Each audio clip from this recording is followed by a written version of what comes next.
Hi, I'm Megan. Welcome to today's live reading of Sliding into Home by Lauren Fraser, presented by Itsy Bitsy Book Bits. Join me.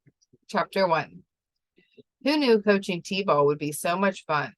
Jeff clapped his hands to encourage the next batter up at the plate. Batter, batter, swing, batter, a little voice yelled from the dugout. The batter turned and scowled at his teammate, then lined himself up at the plate, swung the bat, and missed. The boy's shoulder slumped. Jeff walked up to the plate, crouched beside 5-year-old Jeremy. Keep your eye on the ball, he told the young player. For right now, I just want you to ignore the pitcher and only focus on the ball. That's what you're aiming for. It doesn't matter what's happening on the mound. It doesn't matter what the players in the dugout are saying. He looked right at Jeremy, who seemed like he was ready to cry. Oh boy. Nothing matters except keeping your eye on the ball. Jeremy's lips tightened and he stared at the tree. He looked back at Jeff and nodded. He stared at the tee. He looked back at Jeff and nodded. You got this. Jeff clapped the little boy on the back and stepped away. Jeremy lined up and swung the bat. The ball bobbled off the tee, barely clearing the dirt. Run, Jeff yelled. Jeremy threw the bat and took off. Not the prettiest way to get on base, but it was a start. Max walked out of the dugout and picked up the bat. He smiled as he walked up to the plate. Hey, Max. Couple of things, Jeff said. One, you don't normally want to heckle your own teammates. Max's little face scrunched up in confusion. What's heckle? Like tease them or try to throw them off their game? Well, what do you mean? I mean, yelling batter, batter, swing at Jeremy. Normally, you'd reserve that kind of thing for the other team, not your own. Max's head cocked to the side, and he chewed his cheek. He looked at Jeremy, who now stood on first base.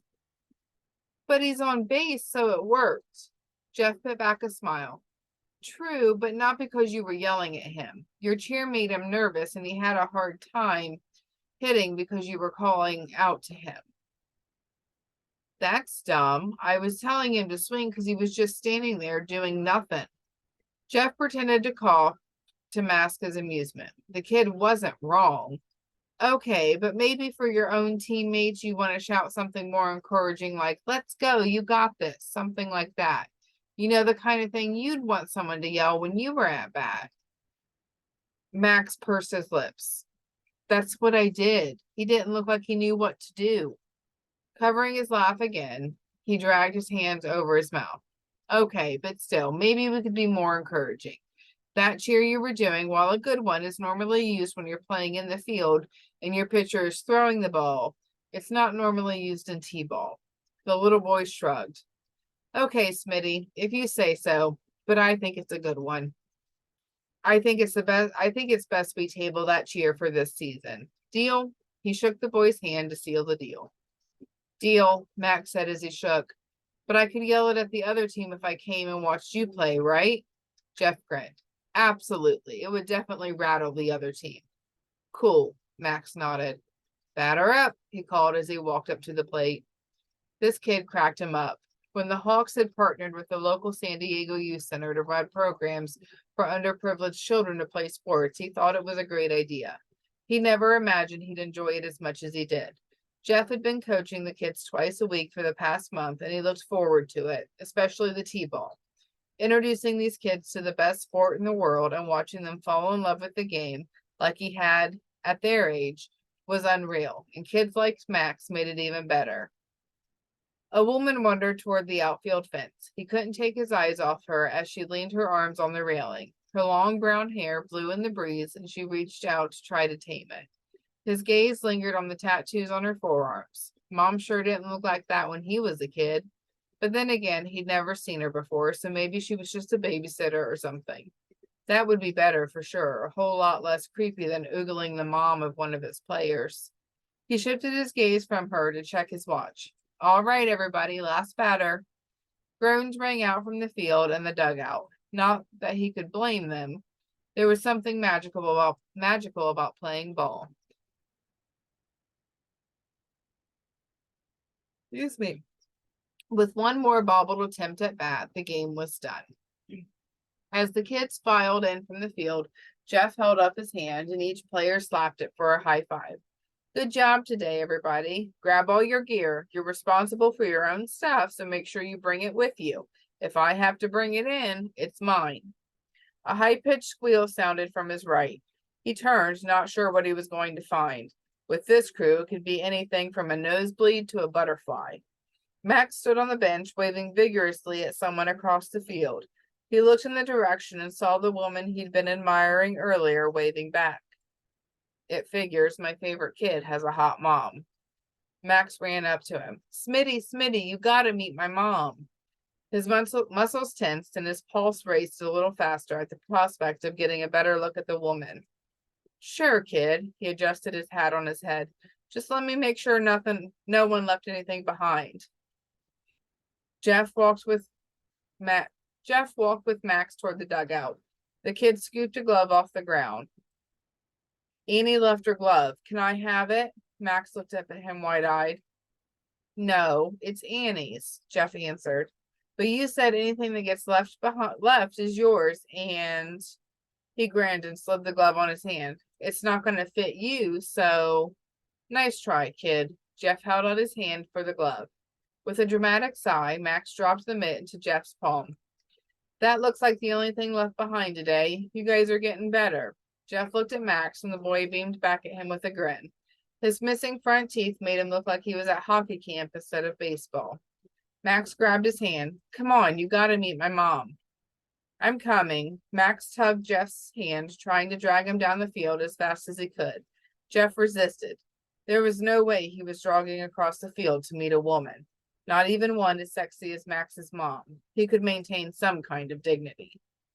Mom, Max yelled as they got closer to the woman.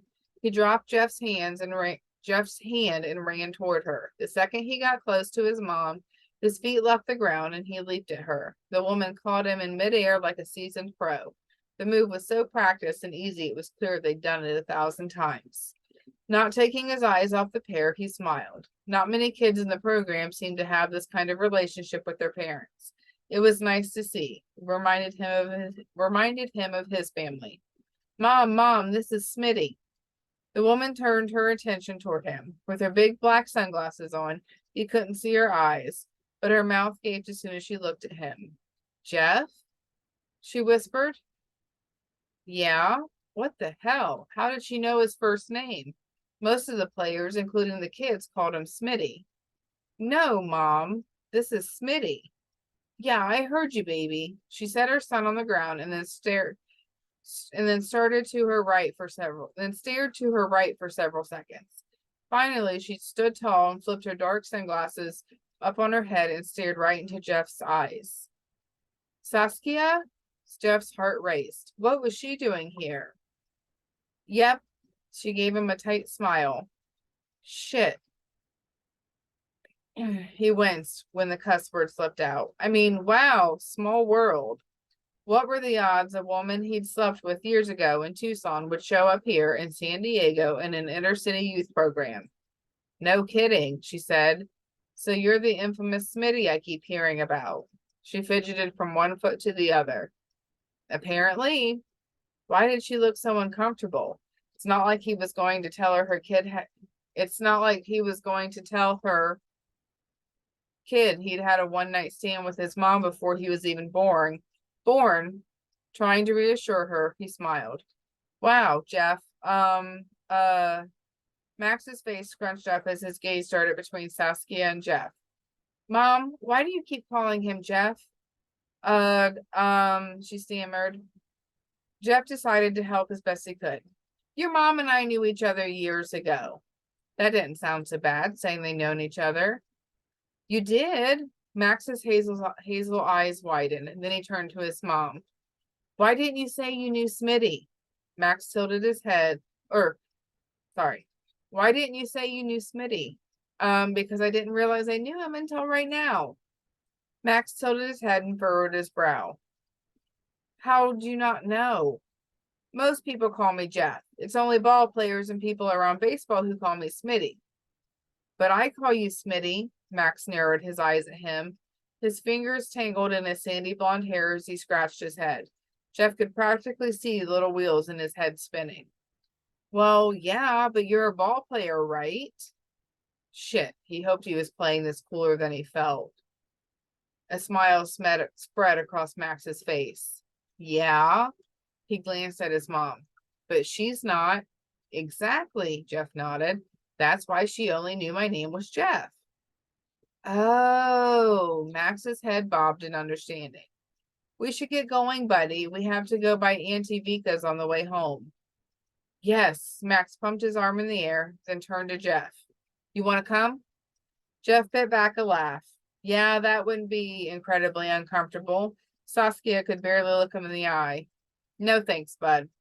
Saskia flicked a brief look at him. If he didn't know better, he'd think she looked guilty, but that didn't make sense. He glanced at her naked ring finger. No ring, so why the look? What happened between them was one time years ago. Sure, it had been memorable, but certainly not something she needed to feel bad about all these years later. Weird. She reached down and grabbed her son's hand. Let's go, Max. Max raised his hand. Bye, Smitty. Later, Max. Have a good week. Jeff watched as Max and his mom walked across the field, towering toward the parking lot, and maybe his stare lingered on Saskia's ass, but just because she was someone's mom didn't mean he couldn't look.